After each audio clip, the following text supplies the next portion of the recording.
Assalamualaikum warahmatullahi wabarakatuh. Perkenalkan, nama saya Prita Yanto. Saya dari Fakultas FKIP Prodi PG PAUD. Di sini saya akan memaparkan hasil pemahaman saya tentang materi comprehension exercise. Yang pertama, understanding the mind (AD) adalah kemampuan untuk memahami dan mengidentifikasi ide utama atau pesan inti dari sebuah teks, wacana, atau komunikasi. Ini melibatkan kemampuan untuk mengidentifikasi informasi penting, membedakan antara informasi utama dan pendukung, menangkap makna implisit dan eksplisit, menghubungkan informasi dengan pengetahuan sebelumnya. Kemampuan ini penting dalam berbagai aspek kehidupan seperti membaca dan memahami akademis, mengikuti ilustrasi dan panduan, menganalisis informasi dan membuat keputusan, dan yang terakhir berkomunikasi efektif dengan orang lain. Kemudian yang kedua, detail question. Detail question adalah jenis pertanyaan yang memerlukan jawaban spesifik dan rinci tentang informasi yang telah dibaca atau dipelajari.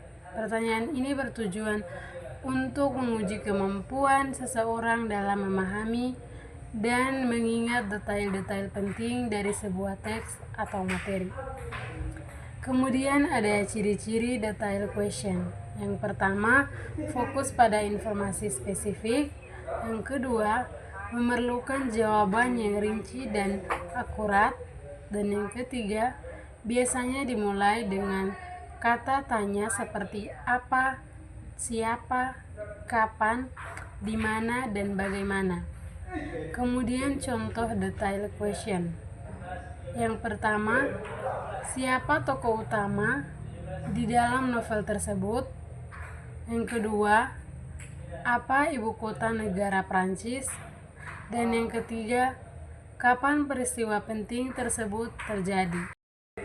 Kemudian selanjutnya yang ketiga, vocabulary practice. Vocabulary practice adalah latihan yang bertujuan untuk meningkatkan kemampuan memahami dan menggunakan kata-kata dalam bahasa tertentu. Ini dapat meliputi yang pertama, mempelajari makna kata-kata yang baru. Yang kedua, menggunakan kata-kata dalam kalimat. Yang ketiga, mengenal sinonim dan antonim. Dan yang keempat, meningkatkan kemampuan membaca dan menulis. Kemudian, manfaat vocabulary practice. Yang pertama, meningkatkan kemampuan berkomunikasi. Yang kedua, meningkatkan kemampuan membaca dan memahami teks.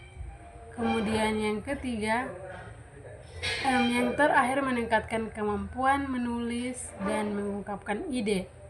Kemudian meningkatkan kepercayaan diri dalam menggunakan bahasa. Kemudian yang keempat, true or false. True or false adalah jenis pertanyaan yang memerlukan jawaban berupa pertanyaan yang benar atau salah. Pertanyaan ini bertujuan untuk menguji kemampuan memahami dan mengingat informasi yang telah dibaca atau dipelajari. Ada beberapa ciri-ciri true or false. Yang pertama, pernyataan yang jelas dan spesifik. Kemudian jawaban hanya berupa benar T atau salah F. Kemudian yang ketiga, tidak ada pilihan jawaban yang ambigu. Kemudian yang terakhir atau yang kelima, complete the sentence. Complete the sentence adalah jenis pertanyaan yang memerlukan siswa untuk melengkapi kalimat yang tidak lengkap dengan kata-kata yang tepat. Pertanyaan ini bertujuan untuk menguji kemampuan memahami struktur kalimat, kosakata, dan tata bahasa. Ciri-ciri complete the sentence. Yang pertama, kalimat yang tidak lengkap.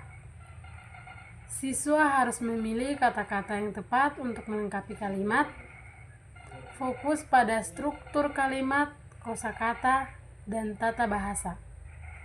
Itulah tadi hasil pemahaman saya. Saya akhiri. Wabillahi taufiq walhidayah. Wassalamualaikum warahmatullahi wabarakatuh.